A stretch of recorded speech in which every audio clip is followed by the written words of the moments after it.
I see how it is. I go offline, or I go off-grid for like a couple of weeks, and the great-granddads decide that they're going to start bombing each other. Let's have a chat.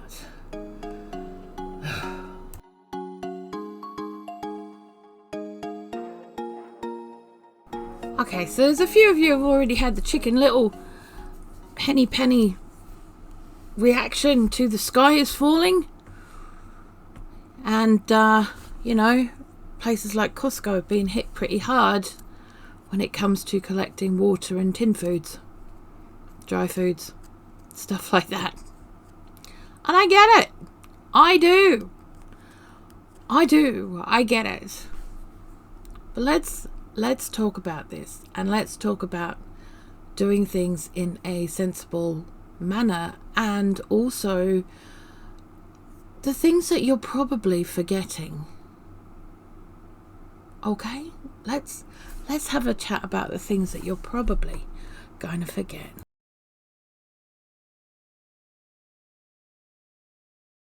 Now, if you're in a long-term crisis situation, that's not something that any of us have seen probably in our lifetime, unless you are living in a very crisis-driven situation in a country not where I am.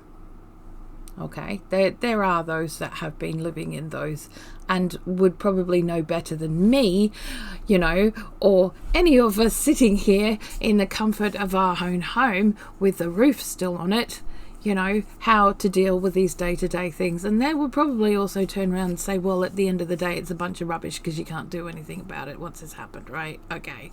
So what we're going to do is I'm going to share with you my top 10 things that I learned from my parents who were very active during the Second World War. My dad flew as a navigator for Lancasters and Sunderland flying boats and was based at Pembroke Dock alongside other places, and my mum was a WAF,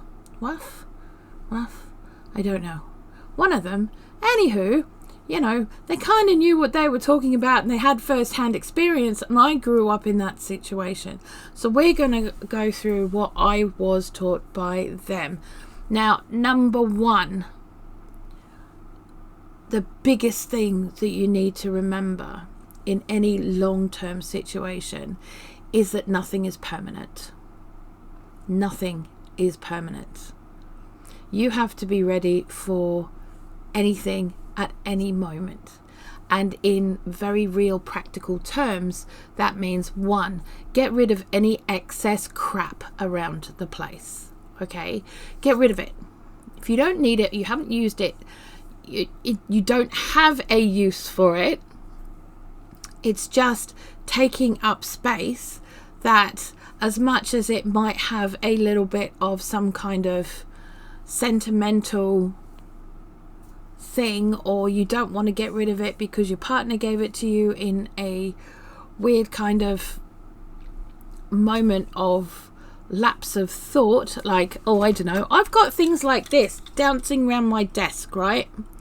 Now, I tend to keep things like this for my grandkids.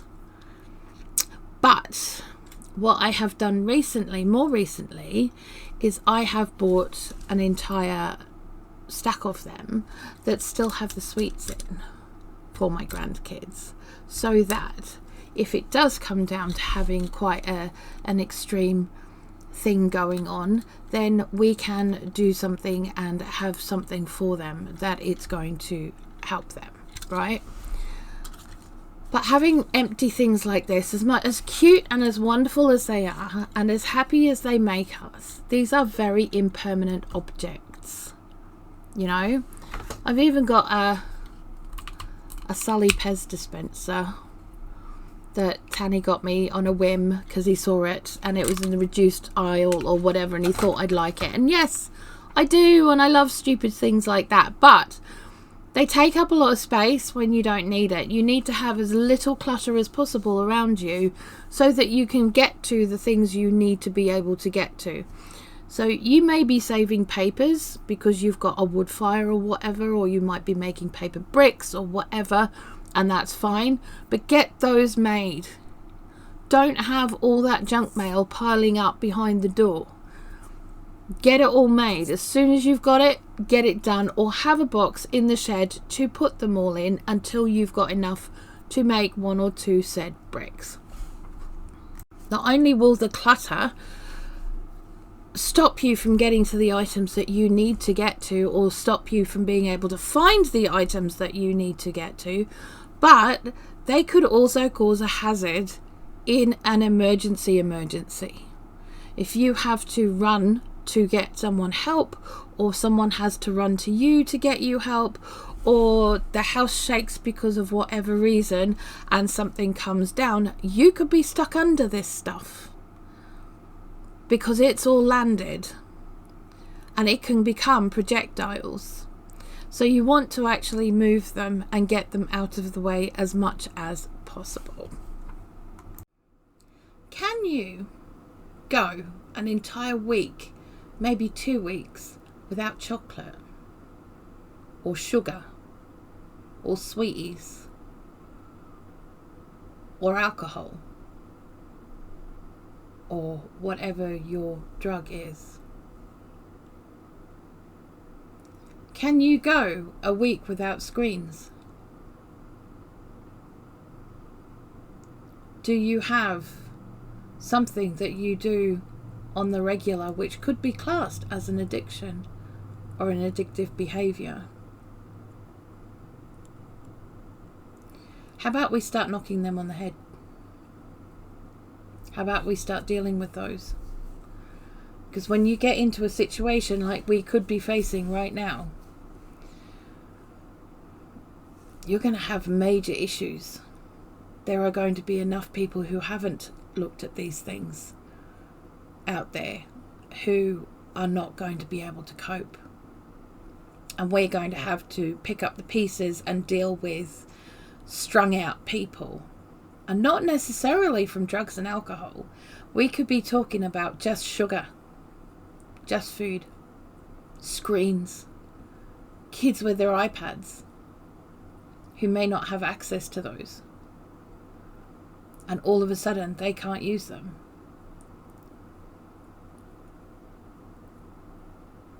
This is a very, very serious thing to consider. Addiction is major. And during World War I and World War II, although there were some people who still had access to things like drugs and alcohol, which in some cases helped, in some cases made situations a lot worse. The point being that healthcare systems and social care systems completely broke down. There was only enough staff and systems in place for skeleton crews on home soil and for absolute emergencies. Everybody in everyday life had to put up with what they had and had to deal with the people around them in that situation. Now, we saw this on a smaller scale during lockdown, where addicted partners were then shut in the house with their families for 3 months at a time. And the families had no escape. So the rates of domestic violence skyrocketed. People were becoming strung out. And other people were put in a very dangerous situation. Now, say for example, in an extreme situation where you've got a bunch of people who are stuck in a bunker together. Just for an example, right? Say for example, you've got 5 kids under 10. You've got 2 alcoholics. Some of those kids have got iPads which don't work. The teenagers don't have their phones which don't work. You know, you've got people who are, you know, used to doing certain things to help themselves. I think it's time that we started looking at this very, very seriously. And we started looking at ourselves and taking care of business. Now, a year and a half ago, in March of last year, 2024, I dealt with one of my longest term addictions, and that was smoking. And I had my last one, and I haven't picked up since. I have not picked up since. Did it bother me? No. I was ready to give up. I didn't want to smoke anymore. I was bored. It bored me to smoke. It actually bored me to smoke. So I got rid of it. Didn't want it anymore. But you need to, if you are what is known as a carer of someone who has an addiction, you need to have a plan in place for an emergency situation where you may be locked inside with that person and they have no access to their thing of choice, to their addiction of choice. So you need to either sit down with them and have a very serious conversation, or you need to have a plan in place, which means contacting your nearest support centre and talking to people there who may have a system in place, who may be able to give you some advice on what to do and how to handle the situation. However, I will say this, I spent 2 weeks of my life last year ringing around every single rehabilitation, doctors, specialists in and national charities and support services to do with alcohol and drug addictions and addictions in general, and not one of them could answer me if there was an emergency plan in place for people if this kind of situation occurred. And in fact, many of them wouldn't talk to me because my partner wouldn't talk to them.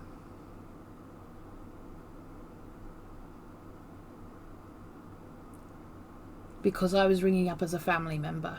They weren't willing to talk to me. And the only people that I could get to help were carers in York. So they see family members as carers of addicts, and they can give you some support and will talk to you and hopefully be able to work out a situational plan with you should the worst occur.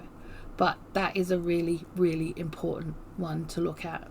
I know that my mother had to deal with family members that were alcoholics during the war and had to deal with these situations in a very big way. So this is a very important one to look at, especially in long-term crisis situations. So check it out. And think about you as well. What do you need to look at? So number 3, we've already kind of touched a little bit on this, but healthcare and social care systems that are in place now, whatever they are, what's left of them after they've been ripped to pieces for years and years and years, are going to be even worse coming down to a long-term crisis situation, and you could very well find yourself on your own. Here in the UK, we are an island and we are highly dependent on our neighbours for things like medications and equipment, etc. Depending on yours or your family's needs, you need to be looking at putting aside certain things for them to keep them going. Or you need to start looking at a plan B. And what does a plan B look like? Or maybe you need to start talking to your doctor or your specialists and talk about a plan B. What is possible? What can you do? And if you do find yourself in this situation, what can you do instead? Is it possible? Now, I have trained as a professional herbalist, naturopath, nutritionist, dietitian. I'm a chef, all of those things, and I've learnt them and increased my skills around food being medicine. So one of the things that I am doing this year, because in the winter I learn a new skill and I teach myself on a new qualification. Now I'm going to be looking at foraging as a major thing this year, whether that takes the form of botany or whether that takes the form of foraging, I don't know yet, but it will all be combined into the one thing. Not only are you looking at medication alternatives, because as much as, all right, so it's great being a herbalist, don't get me wrong, right? And looking at the natural alternatives. But a lot of that stuff is imported. What is it around you? What do you have growing naturally around you, natively around you in your immediate area that you can use as an alternative to what you are already taking? That is what you need to be looking at.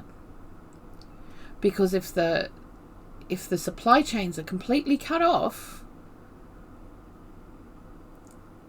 it's going to be a lot of trouble. A lot of trouble. Now, if there's certain equipment that you think that you and your family could benefit from having, things like defibrillators and stuff like that, by all means, buy them. But you are looking at somewhere in the realms of £1,200 to £12,000 for a defibrillator.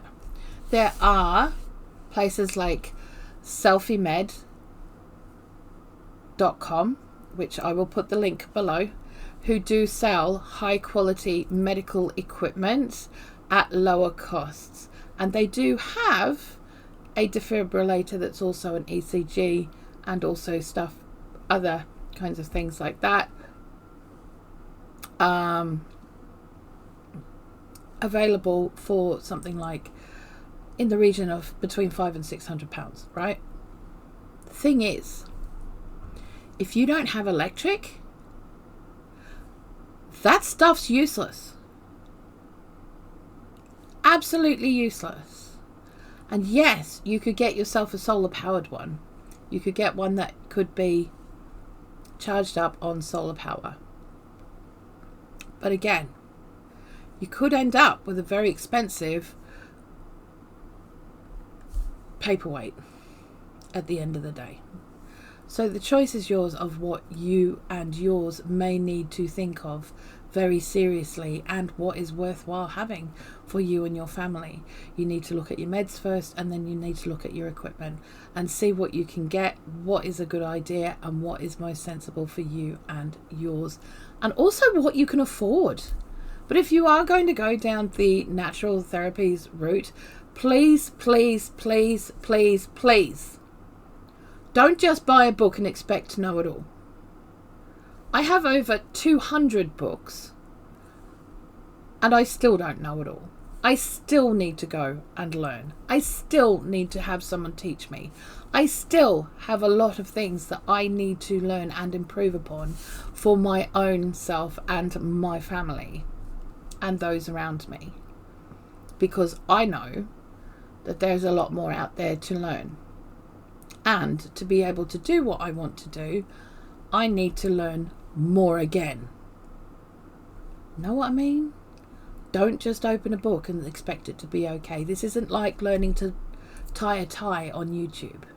Okay? It's not like that. You need to have someone who knows what they're doing, who's going to walk you through it step by step, and so that you can learn it properly. Okay? Right. Let's look at cooking and food prep. We're not looking at the food storage yet. We're just looking at how we're going to cook it and how we're going to prepare it. Okay? Now, many of us enjoy our gadgets, and I love a good gadget. Don't get me wrong. Ever, ever, ever. But a long-term situation where we may not have as much access to electric or gas, we need to have another option. Now, for those of us who rely heavily on certain items in our kitchen, like food processors and blenders and stuff like that, you might want to start looking at having handheld options of those things. or improving your knife skills, getting yourself a mortar and pestle, or a food mill, any of those things that are hand gadgets that may look as if they came from your grandmother's kitchen. Those are the things that you want. But learn to use them. It's all very well having them. If you're not using them, what good are they? I mean, like, seriously, what good are they if you're not using them?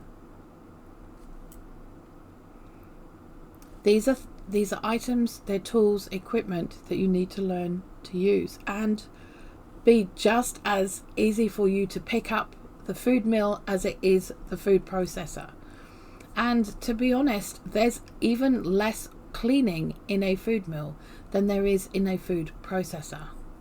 And it's a lot safer.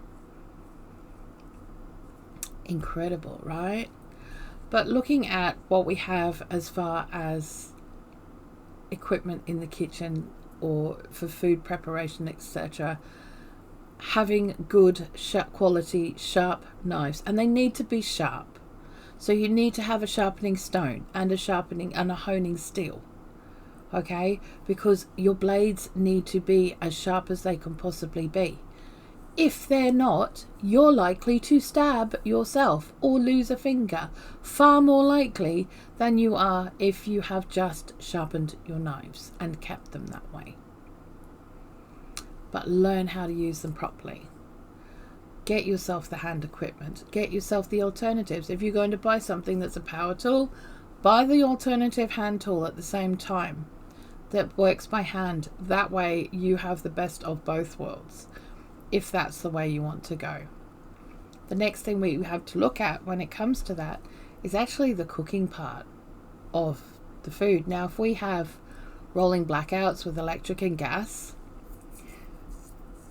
then you're not going to be able to cook inside the house. Not as easily, unless of course you have a wood fire or an open fire or whatever, you know. Shush, you're living my life. I need that life back. I had the greatest of kitchens. I did. Okay, right, I digress. I can't go back there. I can't think about it. I have to deal with what I've got. And what I've got is I now have a fire pit. And what I have for the fire pit, just a round one, not an expensive one, just a round one. So I have one of these. Now what one of these is,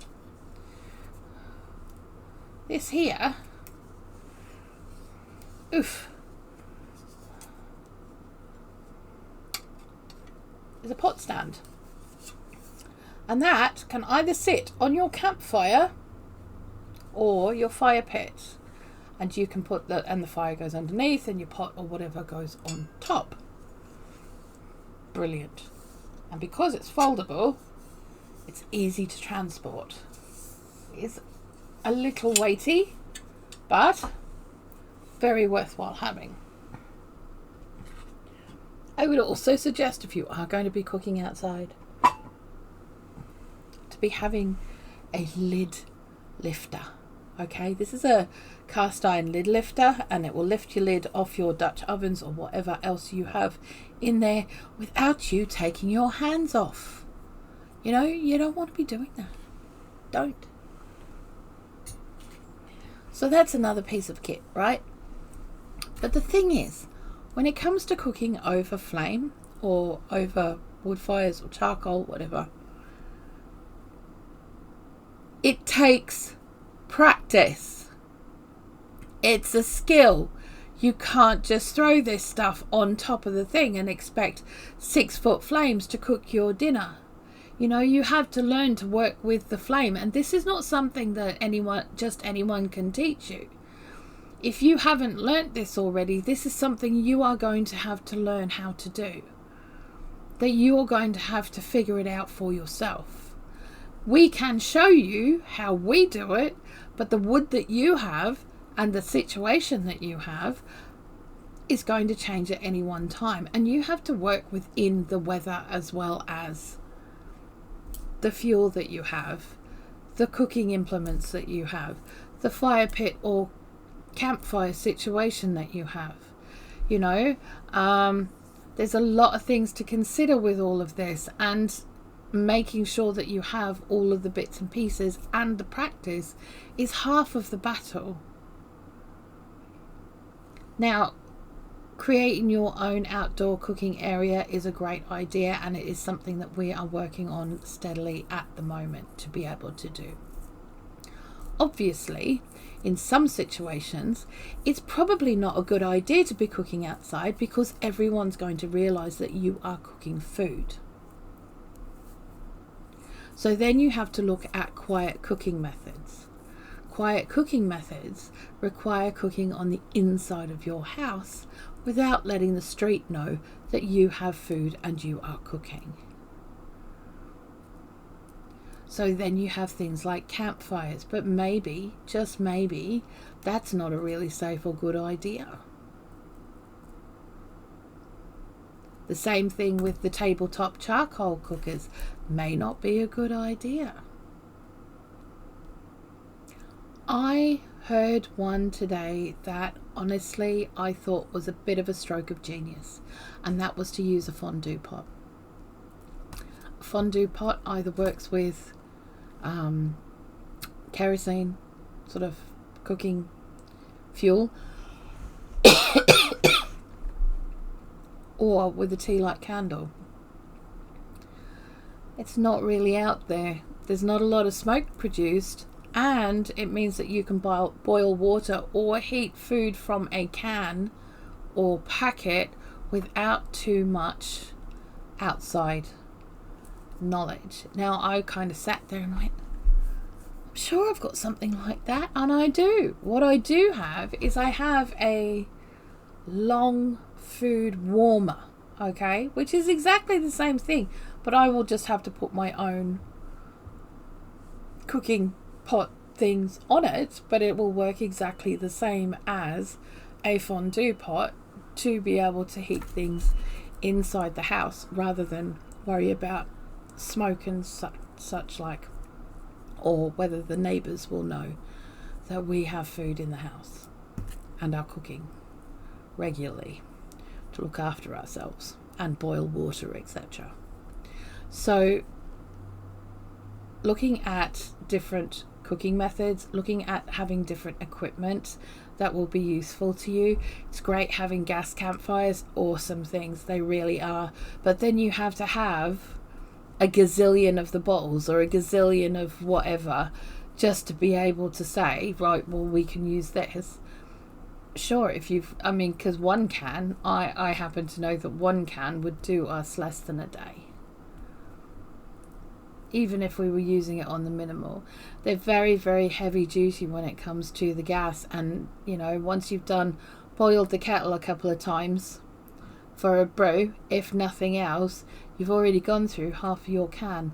So just be aware of things like that. Also, when it comes to having things like kettles, get yourself a camping kettle, one that can cook over flame, that doesn't need to be plugged into the wall. They're really, really useful pieces of kit. You can make all kinds of things, whether it's just for boiling water or you're going to make a soup in it. Whatever you're going to do, it's a very useful piece of kit, and I would suggest very strongly getting yourself one.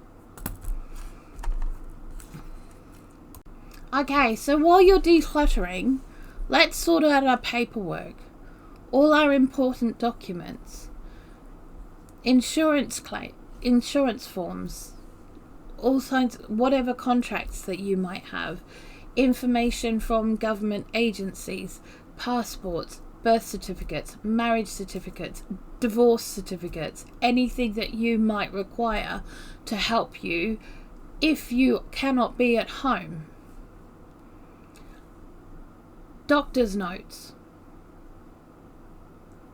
letters from specialists, anything like that. If you have a long-term condition and a complicated medical history, then you will need to keep records of that for others to see, because you probably will not be able to see your normal doctors, and they may not have records of what you need and have. So the more that you have, the better it is for you. But as far as documentation to prove who you are, what you're doing here, and such like, you need to have all those together in one spot. And I would suggest getting a fire and flood resistant box to keep them in, so that you can pick them up on your way out the door. And if anything happens to the house, all the stuff is in one place and it won't get as damaged as it probably would do if it wasn't in a box like that. So we need to start looking at practicing the 5 R's, which are reduce, reuse, recycle, repair, and reuse? Yeah, reuse. I got them written down in the wrong order.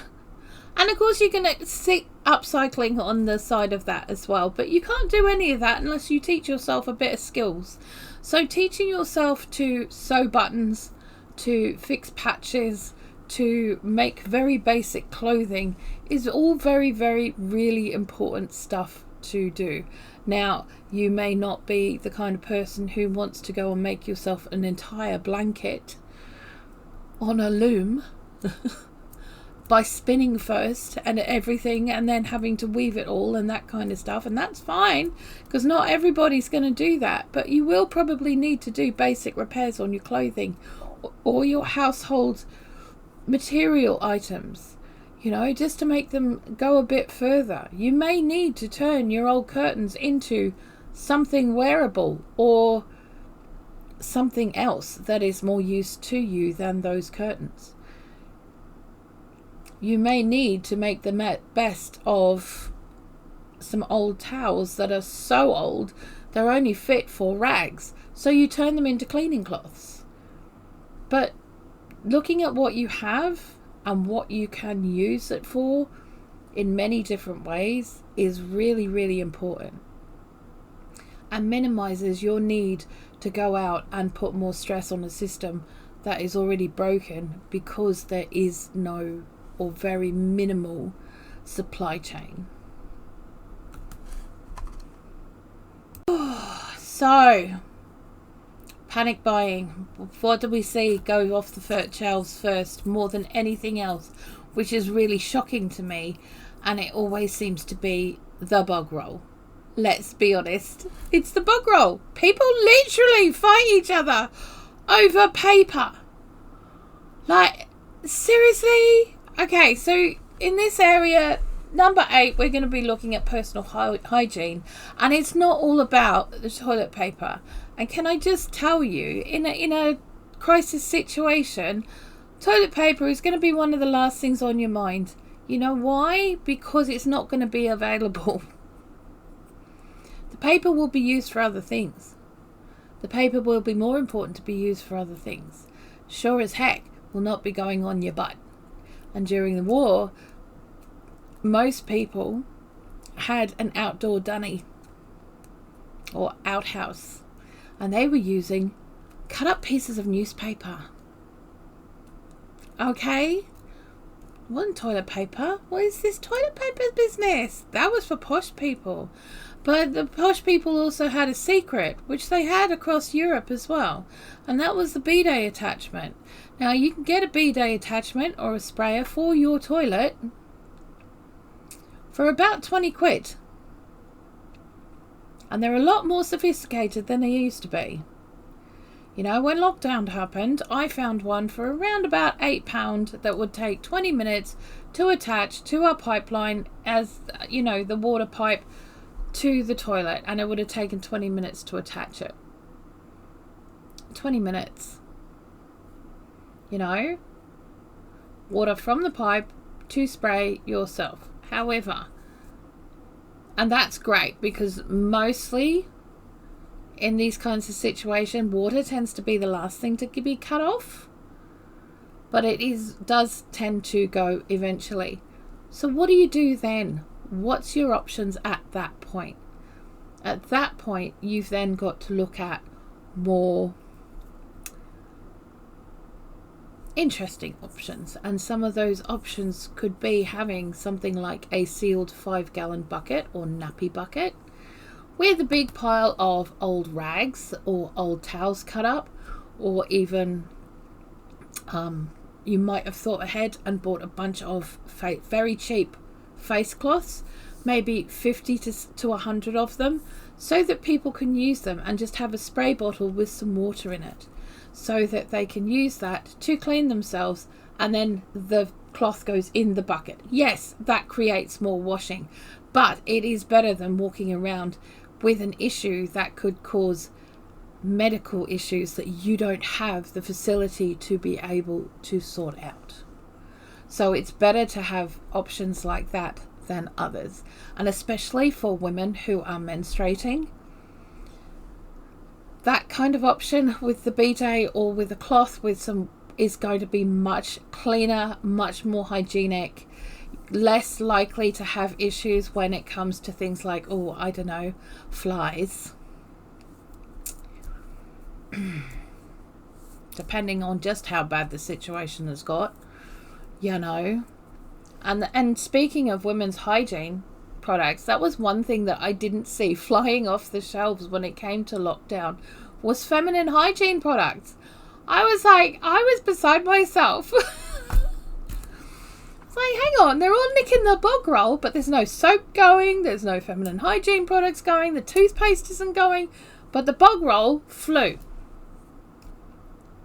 And it didn't make sense to me. It really just didn't make sense to me. However, there are many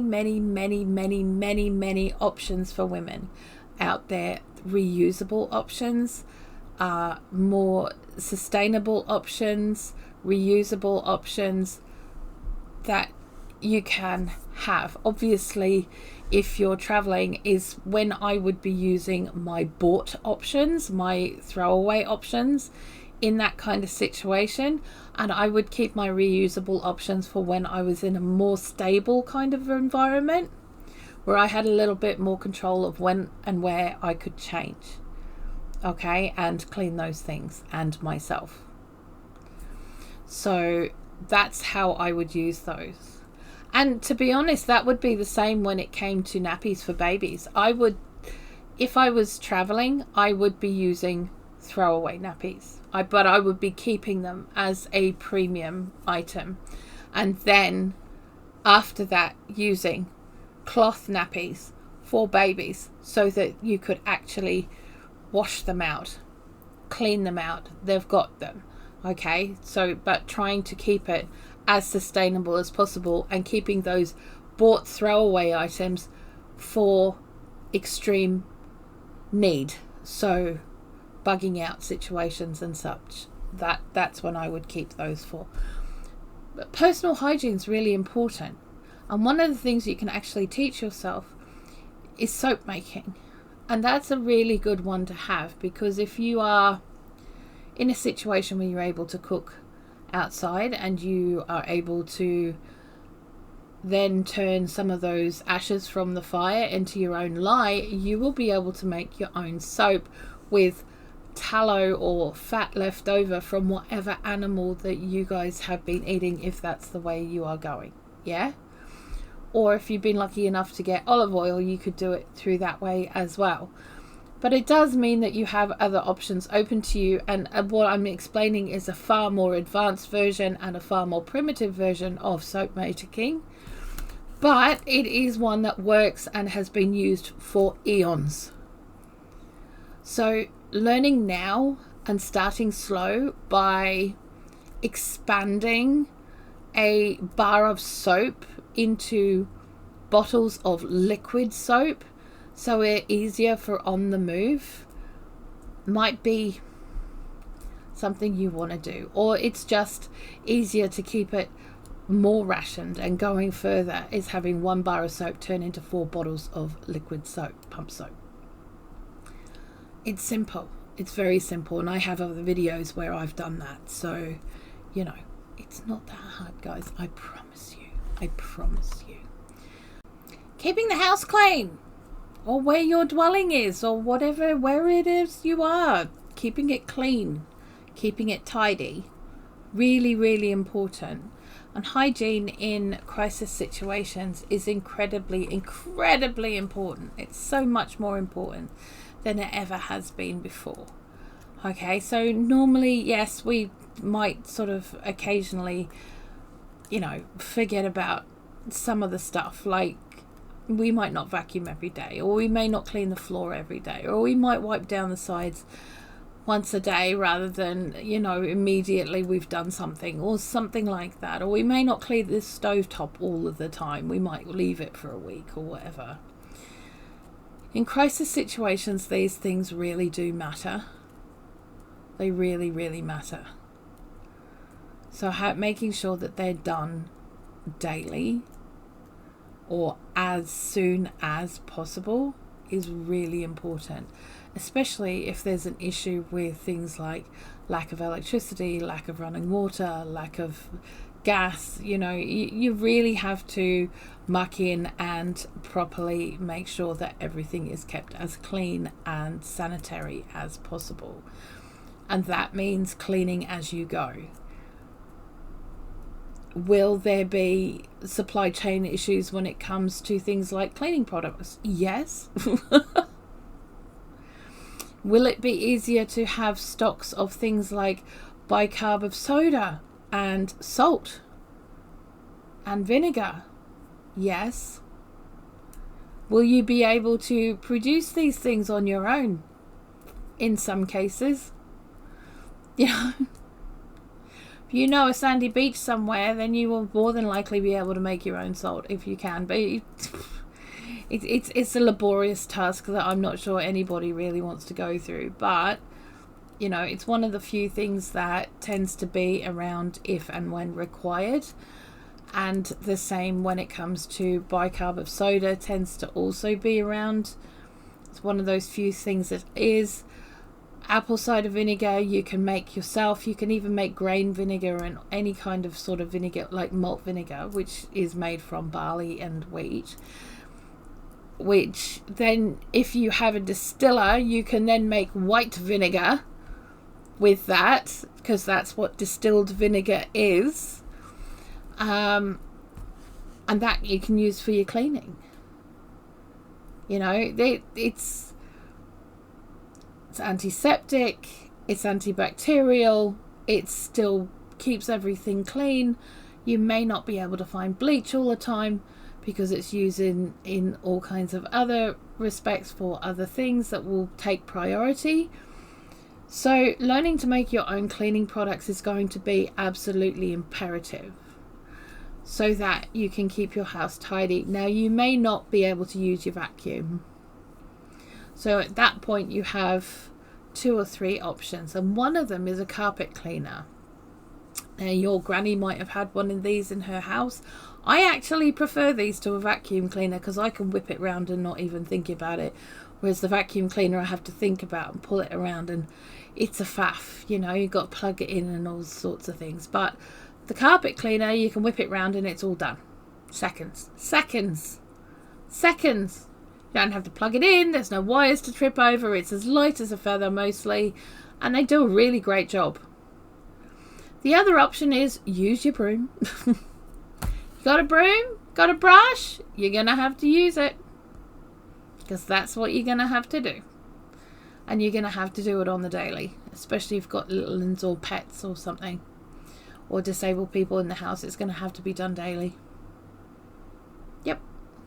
So, carpet sweeper, get yourself one. They are amazing. Yes, you have to empty them after every use. It's fine.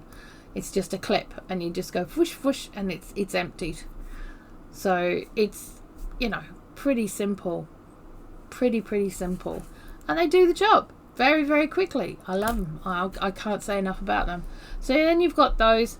You're making your own cleaning products. You can make yourself laundry soap bars. Go back and start...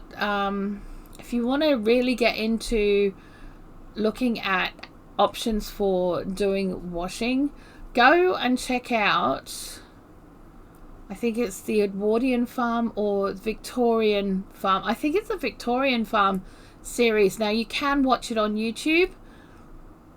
There are ways of watching it on YouTube. There are ways of watching it on there are other streaming services as well where you can watch it.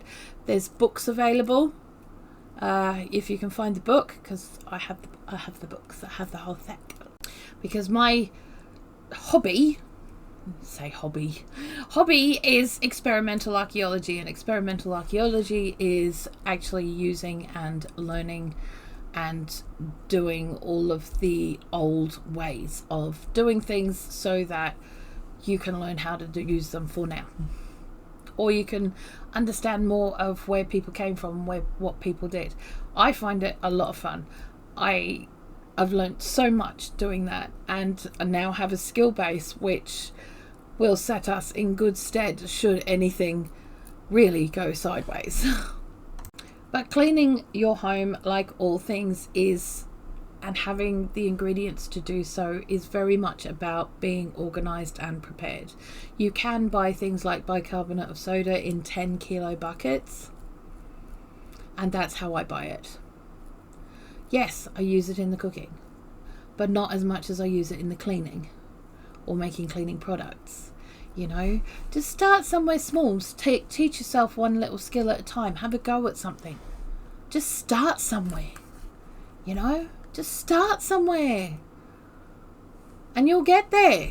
Just start and then learn to use them. And as you learn to use them, you become more comfortable with them.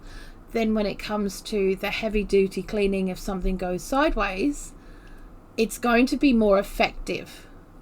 So if you've been using homemade cleaning products, which will keep your house clean, hygienic, sparkling, if someone is sick, that's when you pull out the bleach.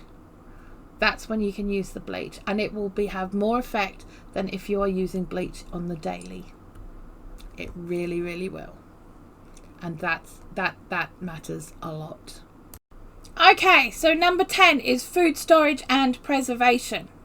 And we're putting the two together. Why? Because it's important. Now, it's all very well having 30 gazillion bloody freezers in your garage, full of whatever, but if there is any kind of power cuts, you're not going to have those fridges. You might have generators. But who's to say what caused the power cut in the first place? And if so, you might just have a very expensive paperweight on your hands and 3 fridges or freezers of food that are about to go off and you don't know what the hell to do about it.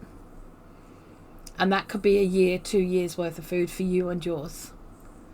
So you have to start looking at more traditional preserving methods. One of the major ones for meat is charcuterie, and charcuterie methods can be used across the board for all different kinds of meats, whether it's just salted, whether it's air dried, whether it's smoked and air dried, or a mix of all three is entirely up to you and your choice. There are wonderful channels here on YouTube all about charcuterie, and one of them is called Charcuterie. There are also courses out there on charcuterie, and there are also other channels, lifestyle channels from other countries that will show you what they do. And honestly, it's worthwhile the watch, because if you can store the meat outside of the freezer, that's less you have to worry about. Now, we specifically and very purposefully have not extended our freezer space because of that reason.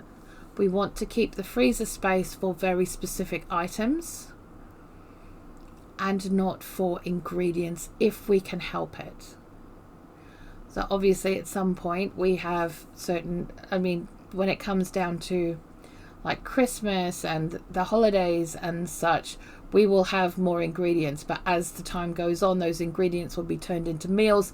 Those meals will then take their place in the freezer, and there will be less ingredients and far more meals that can just be grabbed and got, which is fine, and that's not a problem. They can be just thrown in the oven, and if needs be, they could be thrown into like the barbecue with the lid down and like smoked or whatever. It doesn't matter. You could use it like an oven that way, and it's not a problem, you know.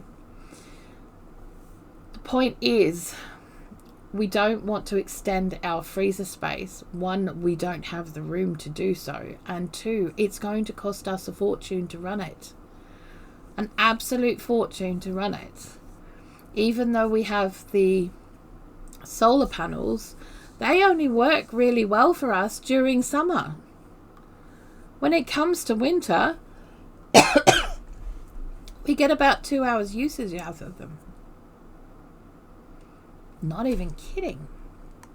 So looking at more traditional methods of air drying meats, sausages, such wind dried, you know, proteins and such, and pickled and kept in lard, and all kinds of different methods that have been used over the centuries and are still used to this day in different countries on preserving your meats and making them go further, is going to help you in the long run in a very good way. It also helps you to not waste things, you know, and it does mean that you're not as reliant on the freezer, you know, and you're going to be eating more seasonally, which is also really important.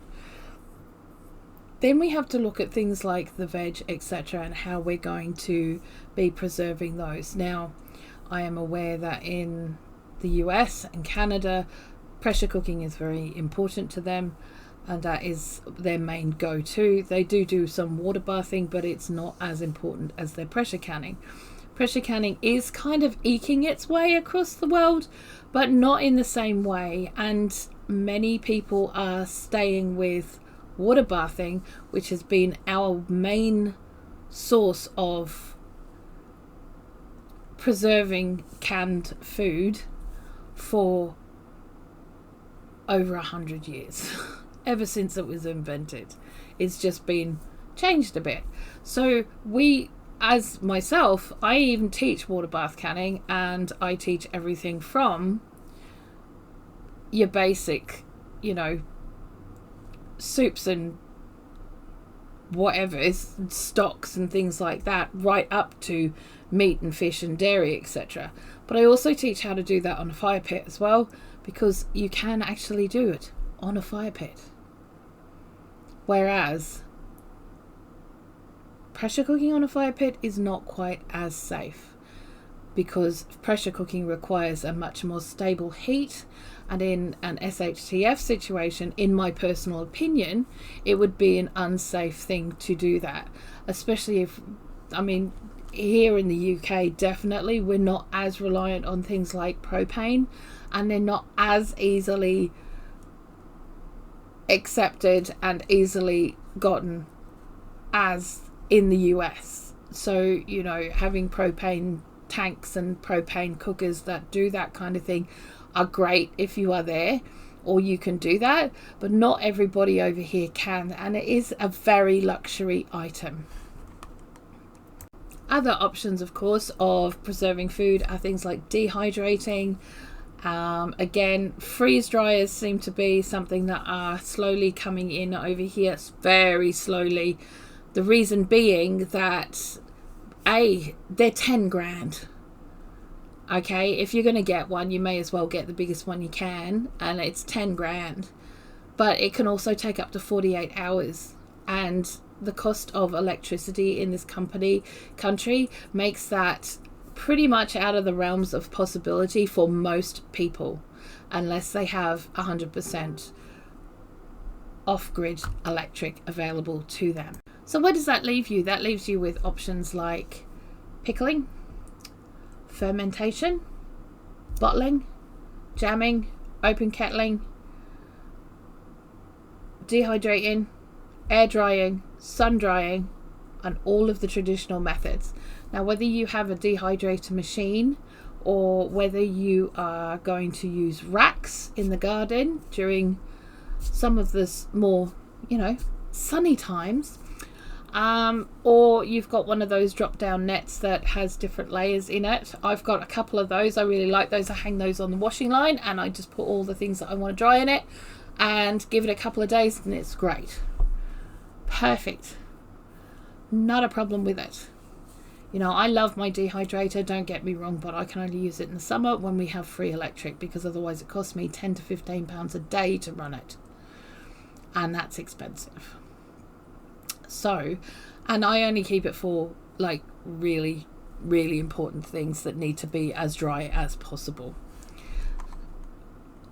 Whereas everything else, I prefer to keep my herbs, etc., out in the air dryer rather than in the dehydrator. And the reason for that is all my herbs and spices that I do myself, put in the jars, they are not only food, they are medicine. And if you put them through the dehydrator, it can burn the oils and essential nutrients that are necessary and the medical properties in those herbs and spices. So you want to air dry them as much as possible so that that doesn't happen. But Blue, where do we keep all this stuff? Well, you're going to have to find somewhere. You're going to have to find somewhere. The coolest room in the house is probably the best option. Okay, so if you are lucky enough to have a basement, do out the basement. If you've got that, if you are lucky enough to have a basement, there aren't many places in this country anymore that have basements, but if you have one, use it. Use it. Get your shelves up. Start putting your food up. It's dark. It's cool.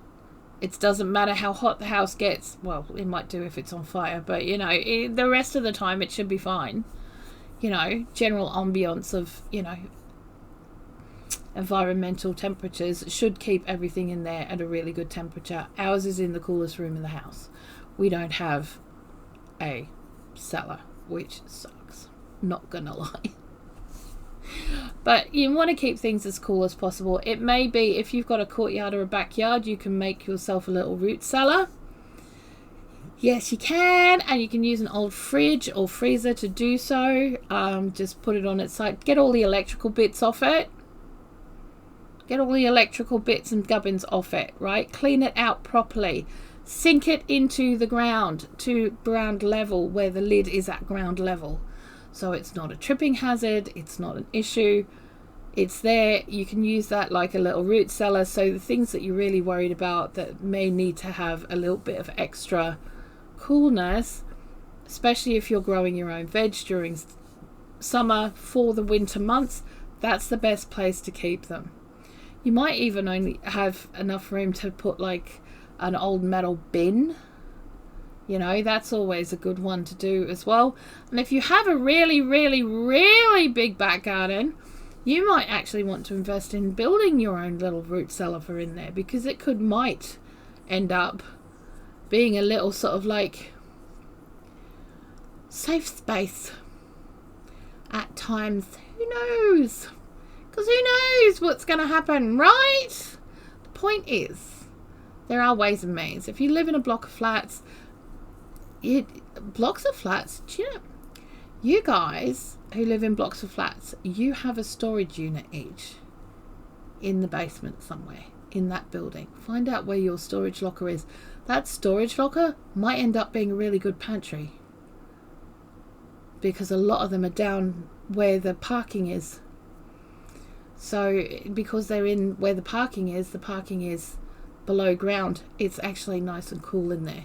So that would be a good place to keep some of your stuff. I'm just saying. But you don't want it somewhere where it's going to get really hot. You don't want it somewhere where it's going to be really daylight. If you have to keep it within the house, the realms of the house, you don't want to have curtains shut all day. You know, you want to keep it light and airy and what have you. Make some curtains to go around your shelving unit. That way you keep the sun out and you keep the dark in. They're sort of like cuddled in a bit. Yeah, and that's probably the best way to go about it. Not all of us here in the UK have the luxury of being able to take a room and turning it into an entire pantry. It's not something that we have.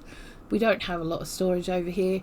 Back shed, could you use the back shed? Yes, but you know, you're gonna have to put in some kind of air conditioning system or blowing system just to keep the ambient temperature able to be minimalized, you know, because otherwise it could be not so great. yeah. So, far out. So that's pretty much food and storage and preservation, etc. There's a lot to learn when it comes to food preservation. And the more you teach yourself and the more you watch and the more you learn, the better off you're going to be. Just teach yourself a couple of skills. Teach yourself a couple of things. Learn a couple of things. Use the winter months to learn more skills. It can be really busy in the summer, I get it. I really, really do.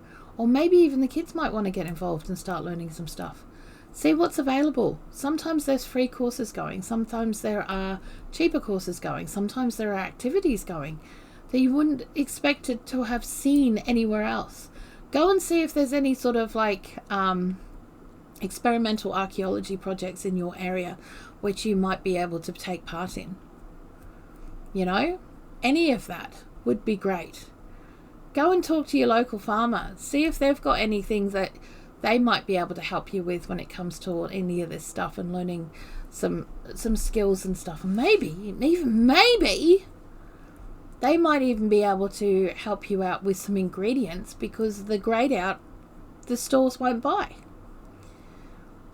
You never know. So have a look around, see what you can find. But at the end of the day, it's about being smart about what you're doing. Oh my God, are you guys still here? I mean, seriously, it's been an hour, okay? What are we going to do? Do you know what? I've got a bonus for you. Let's get stuck into it. Just for you. Just because you made it this far. Okay, let's talk self-protection and security for you and yours, whether personal or for others or for your environment or your dwelling, etc. Now, obviously, we all have to work within the realms of what is legal where you live and what is not. And here where I live, there are quite severe restrictions on what we are and not allowed to do. Although there are some of us who have certain licenses that mean that we have certain things that we can take care of ourselves in certain ways. But are you always going to be able to use them? I can't always use the stuff that I have. I have to think of other things. Now, one thing you can do is go and get yourself a self-defense course. And I don't mean the kung fu chucking, nunchucking, pole battering, knife wielding, whatever's, right? We're not talking kung fu hustle here. What we are talking about is using what is around you and learning to protect yourself using what is around you. And there are very good courses around. Some of them are free, some of them are not. You need to look at what is available in your area. If you don't know where to look, check out the local library, your local community centres. Anywhere like that should have information on where to find proper self-defense classes in your area. If you are living in a city, check out the local security companies that sell all the security gear. They should be able to point you in the right direction of some really good courses. But what you want is one that is going to teach you how to use what is around you in your area, in your environment at any one time. That is the stuff that you need to learn. Now, they may also be able to give you pointers on how to protect your home or make it more secure. One thing that I've noticed here in the UK is that they don't have deadlocks. Deadlocks seem to be a thing of the past. I like a good deadlock. Thanks. That's a good one for me. If this was my own house, I would be looking at having security screen doors put on the doors as well, and probably the windows. Maybe having the windows changed so that they were a chain opening window rather than, others, and so that they had security screens on the inside, so that then you would be able to protect yourself from the inside and the outside. Some people have gone to the extremes of having metal sheets, like sheet steel made up in the size of their windows of their home, so they can screw those or bolt those in place should the need arise, to protect those inside the dwelling as well as, protect themselves.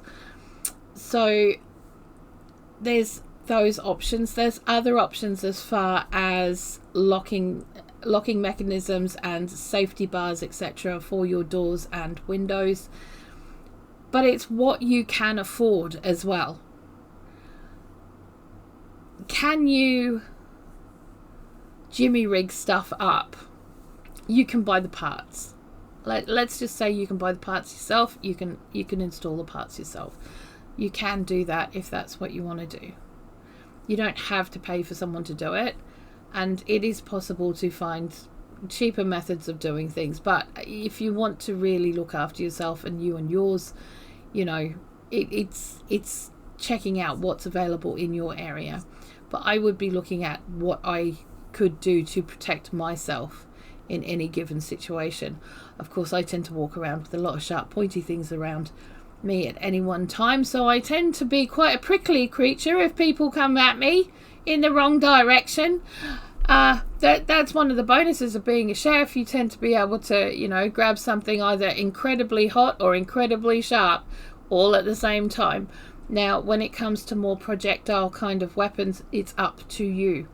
You can only do what is legally allowed in your country to do. If you have a gun club near you here in the UK, go and see about getting what you have to do to get yourself a license, get yourself into the gun club, be a part of the gun club. Don't be an idiot about it. No one likes a cockwomble when it comes down to firearms, or any other projectile kind of weapons and stuff like that. But you need to learn how to use them. It's not cheap, by the way. These items are not cheap items, and you can't just buy one from Gary down the road, right? It ain't gonna happen. This is not LA. It's not. Let's be honest. Gary down the road is not going to sell you a 1,500 quid rifle, right? He's not going to do it. It's not going to happen. And that is the kind of money you're looking at for a good firearm, is up in the regions of that kind of money. So don't be expecting this to be a cheap hobby, because it ain't. It is an investment. And if you are going to go down that route, then you need to have the safety equipment and the safety gun cupboards and all of that kind of stuff as well, because it's all part of the licensing, and they can come and check anytime they want. So you need to make sure that all of your stuff is where it's useful, where it's safe, and all of that kind of stuff. So there's a lot of things to take into consideration. Do we have stuff? I ain't telling you shit. Nanya is the answer to that. Nanya bee's knees is what we have. Nanya bee's knees. But I just told you, I'm a prickly little chef when it comes to things. I have lots of very heavy, very clunkifying, easy to wield, sharp, pointy, and painful items in my reach at any one time. So I'm just saying. And I had a misspent youth, so I'm just saying. Okay? I'm just saying. It's not that easy to get me.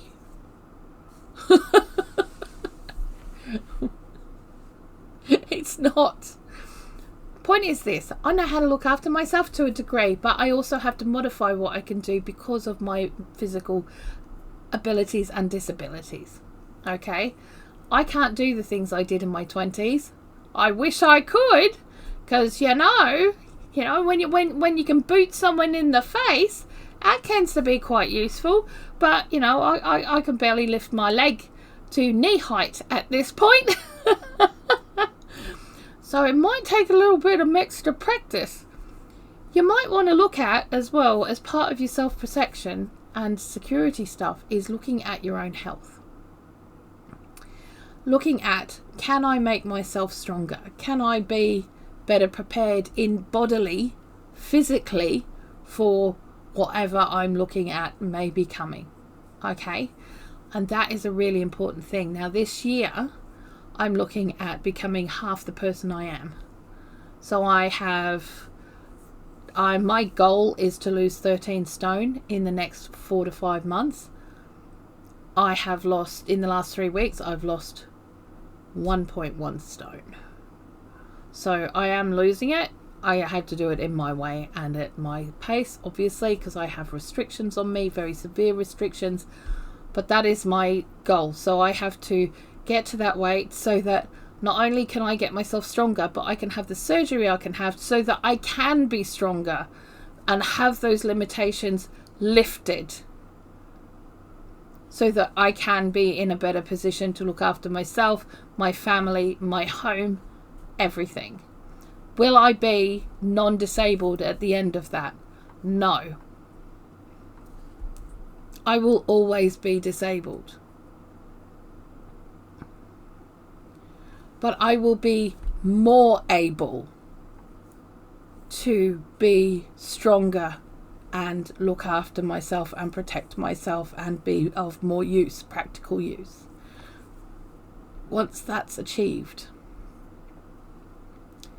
So I'm pushing at this point to get that done, because that is part of my self-protection. That is part of me looking at the security of me and looking after the security of my family.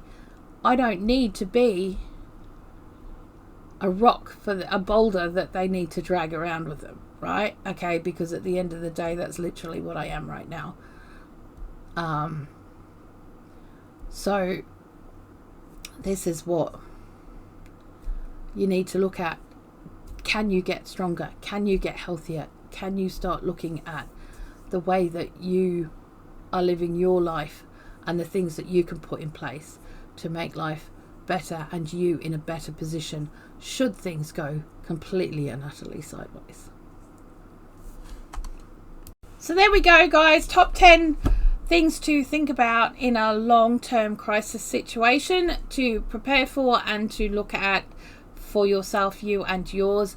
I hope you've really enjoyed this video, and if you're not subscribed to the channel and you want more content like this, there is more content coming, and I will be getting more on top of things in the next couple of months.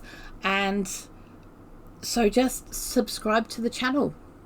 It's that simple, and it don't cost nothing. And hit the little bell icon thingy, because then you get notified when my videos go live, because you never know. You never know. Okay? And share me with your friends. There's enough of me to go around. Say hello in the comments. Tell me what you wanted me to talk about next. And I will see you again very, very soon. Love you guys heaps. Bye-bye.